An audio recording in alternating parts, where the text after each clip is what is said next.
Premier League Game Week 2 was eventful to say the least, and I figured I may as well do a recap of it, so let's get into it. Aston Villa played Everton and came out on top by the end of the match thanks to goals from Danny Ings and Wendyar, with Watkins assisting both of the goals. However, despite the win, it was a nervous ending for Villa fans as Digne scored an own goal immediately after Bente's goal in the 87th minute, and from here Everton pushed for a late equaliser to try and get their first point of the season, but Martinez denied Gordon in the dying minutes of the match to help his team secure all 3 points. Arsenal faced Leicester and won 4-2 thanks to the star of the show, Gabriel Jesus, who scored 2 and assisted 2 on his home debut in the Premier League. And whilst 2 goals and 2 assists is definitely something to be proud of, I'm sure Jesus would have been left feeling a little disappointed as he was so close to getting his second ever Premier League hat-trick, but just wasn't able to get the ball past Leicester City keeper Danny Ward for a third time. William Saliba, who won man of the match in his previous game, scored an own goal to make it 2-1 in the 53rd minute, leaving Arsenal fans worried they may not hold on to their lead. But a couple of minutes after, Xhaka scored to make it 3-1. About 20 minutes later, a similar situation happened again as James Maddison scored for Leicester to make it 3-2 in the 74th minute, but just 1 minute after, Martinelli struck back to regain Arsenal's 2-goal lead to ensure the Gunners left with 3 points instead of 1. Brighton came up against Newcastle United and drew 0-0, although that isn't to say there was a lack of chances in this match, with Brighton having 7 shots on target and having 2 efforts cleared off the line. Newcastle thought they had taken the lead early on when Wilson got the ball into the back of the net in the 13th minute, but this goal was disallowed due to a high boot by Wilson moments before. Nick Pope, who Newcastle signed from relegated Burnley for a fee of £10 million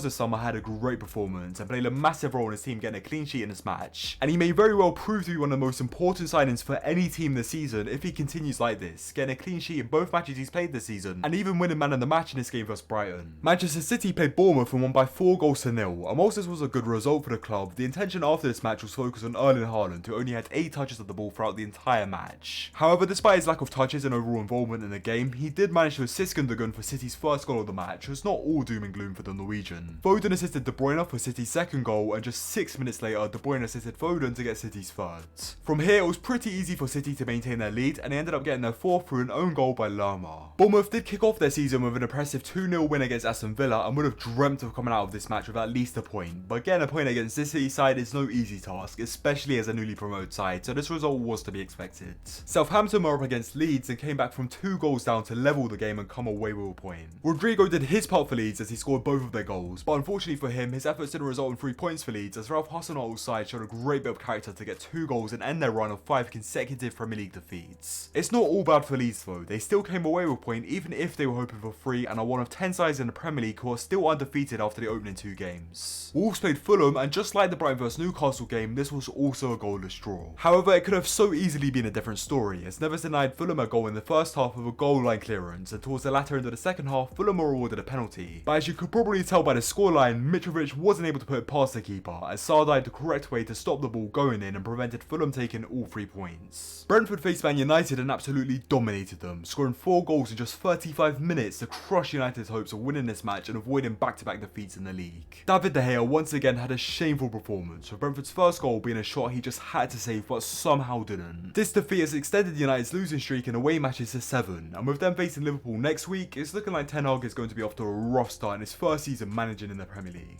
Ronaldo was recalled to the starting 11 in this match after being on the bench in the game versus Brighton, but even he couldn't score against Brentford, which left him looking pretty frustrated by the end of the match. And understandably so, this result has left United sitting in 20th place at the bottom of the table, which isn't where you'd expect a club like Man United to be after the opening 2 games of the season. Someone else who may have been feeling pretty frustrated by this result is Christian Eriksen, who played for Brentford last season but decided to sign for United instead of renewing his contract at the club. And now on his return to Brentford Stadium, he was a part of a team that got completely and utterly outplayed. Nottingham Forest came up against West Ham and defeated them 1-0 to get their first win in the Premier League since 1999, with their goal coming at the brink of half-time and was scored by one of their summer signings, Taiwo Awoniyi. West Ham did have a pretty good chance to equalise in the second half when they were awarded a penalty, but goalkeeper Dean Henderson denied Declan Rice on the spot to maintain his team's winning position, which they then hold on to for the rest of the match. Chelsea played Spurs in what ended up being a 2-2 draw and one of the most controversial Premier League matches in recent times. Chelsea took the lead initially through Koulibaly and held on to this lead for around 50 minutes before Højbjerg put Tottenham back on level terms. Although this goal didn't come without controversy, as Chelsea were fuming with referee Anthony Taylor, who let play carry on after a challenge from Bentancur on Kai Havertz, which enabled Tottenham to go on and score. This led to a clash between Tuchel and Conte on the sidelines where they both went on to receive yellow cards. About 10 minutes after, however, Chelsea took back the lead when Sterling passed it to Reece James, who shot B Hugo Lloris, a goal which saw Tuchel celebrate by sprinting past Conte along the touchline. However, in the final seconds of the game, when Chelsea thought they managed to get all 3 points, Harry Kane headed in Ivan Perisich's corner to help Tottenham come away from Stamford Bridge with a point. And just like Tottenham's first first goal, this was also very controversial, as moments before Kane headed the ball in, Spurs defender Christian Romero pulled Cucurella's hair and brought him to the ground, which was somehow not given as a foul even after a VAR check. The unfair nature of this goal obviously annoyed Tuchel, and right after this match had ended, a handshake between him and Conte escalated into another clash that resulted in both managers being red carded after the final whistle had been blown. After the match, Antonio Conte put up an Instagram story saying how he would have tripped up Tuchel if he saw him running after Chelsea's second goal, and bro, if that happened, that would have been one of the most legendary Premier League moments ever. Honestly, I think we should just organise a Conte vs Tuchel WWE match so the two can settle the differences. Finally, Liverpool were up against Crystal Palace, and just like last week, they drew. Palace went 1-0 up in the first half thanks to a great goal by Zaha, and it wasn't until the second half where Diaz managed to score and rescue a point for Liverpool.